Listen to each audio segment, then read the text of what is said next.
Hello, lovely people! Today is my 2 months post-op, and I thought I'd make a video to tell you about it. So, how have I been doing? How have I been doing since my last post-op video? I can move a lot more now. I couldn't put my elbow on the table before because it hurt, and now I can.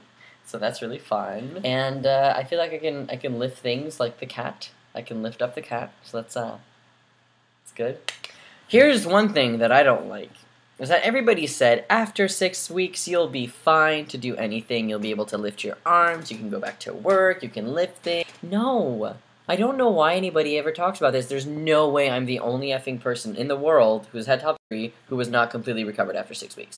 Some people get recovered, like, no. Some people are recovered, some people recover after like 2 weeks, which is fine, but I was in a lot of distress during my like first month. And then afterwards, I mean, in my, like, right on my first mark, I went to Toronto Pride, which I moved a lot, and that was uncomfortable. But I feel like after I came back from Pride, I actually moved into an apartment, and that sucked, because I couldn't lift anything, so I had, like, slaves all around me, like, lifting things for me, which, whatever, I didn't mind, but don't tell them that. But now I can do the dishes, and I can cook for myself, which is great. So let me show you my chest. Yeah, also it's very bright. This is the new apartment. Did I even introduce this new apartment on this channel? I don't think so. So there it is. So I'm doing this on my laptop, so the laptop's like all the way limbo down, but that's okay. There's a good angle. So this be my shells. Yeah. Yeah, 2 months post-op. I'll show you a close-up of the nips. I decided to go on my knees. I like this angle better. So, yeah. So, oh wow, this one looks a lot red. No, this one. Well, weird. This one looks redder. Maybe it's the shadow. Yeah, it's the shadow. So, Remember the left side? I had like issues with my left side. It was like hurting and it was more swollen and stuff like that. So it turned out to be that nipple is the most perfect nipple in the entire world. Look at this nipple. Look at it. No, this way. Look at that. It pops out, a little boop boop. I don't have feeling in it, which is obviously really normal. I feel the skin underneath though, and it's like really mushy on top, but it's like, oh, still hasn't done healing. It's disgusting. Don't touch your nipple within the first like 3 months. Ugh. And the right nipple, if memory recalls, was the one where I thought there was missing a stitch, and I thought the actual nipple part was going to be removed from the areola, which gave me a lot of anxiety. And I didn't really do much, which was fun. But this nipple sucks. It's completely flat. Like, thanks. But, I mean, it has a little boop boop. But, and I feel like I can actually feel this nipple, like, sexually. But it's okay. And of course, if you want to look at the sides, there it is. The scars aren't raised that much. They really go that far, huh? But I can actually touch the incisions now and feel them around, which are really, like, it's weird. I never thought that it would be, like, this weird. It's, like, hard, like, there, and then on top, there's, like, a stitch or something. I really don't know what that is. I'm not a doctor, so whatever. So at first, I started using the Scar Guard, which is what Dr. Garamoni suggests I use. So he charges like $70 for a bottle that's a bit bigger than this, and we got this at CVS for $30, which I've talked about before in my other videos. There's still like maybe 5 or a week and a half left in here, but I stopped using it because it's really annoying.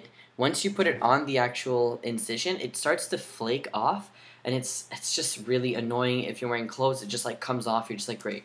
That's not going to do anything because it's like silicone. It's really annoying. So I asked 2 pharmacists. One of them said that I should use like scar strips, which I've seen all over the internet, where like you put it on the actual scar. This is a piece of tape. I don't know what this is. You put it on the scar, and it like you keep it on there all day, and it like helps the scar fade. I found those for literally 6 strips that were this long, like half of my incision. It was $18. And I was like, really? I'm going to pay $18 every 3 days to have this? It's not going to happen.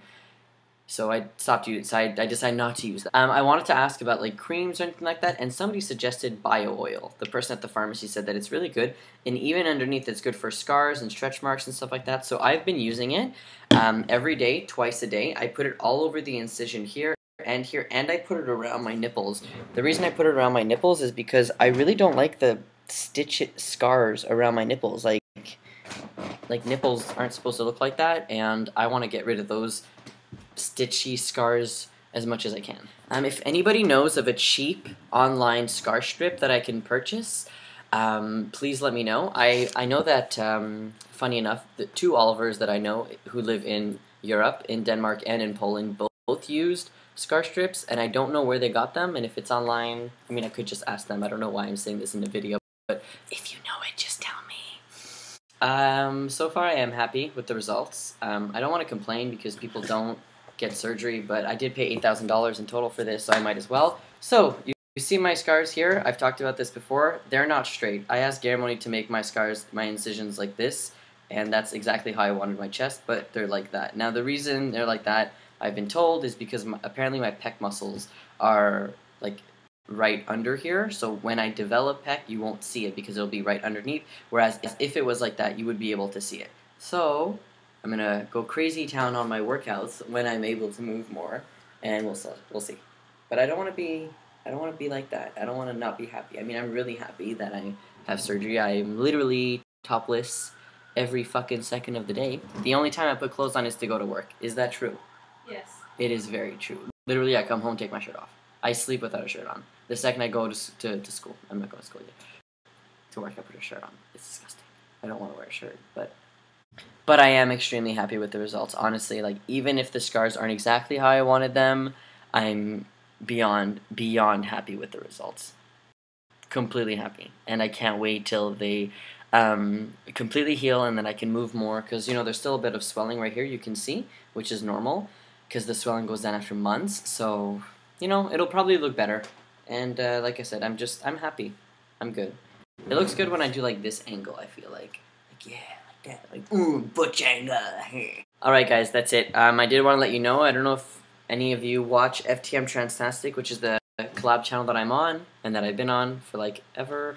We now have an Instagram page. It is FTM Transtastic. You can go ahead and follow us there. You can always follow us there on Twitter. We also have Tumblr blog, where we answer questions and post our videos. Like, you don't get enough of me on this channel. You have to get me everywhere else. Also, don't forget to follow my Instagram. You can also Snapchat me. Yeah, uppercase chase. What am I doing? I'm, like, whoring myself for the last, like, minute of this video. Alright, have a great week. Oh, and look at Minu. Minu says to have a good day. Right, Minu? She's not having it right now. Have a good day.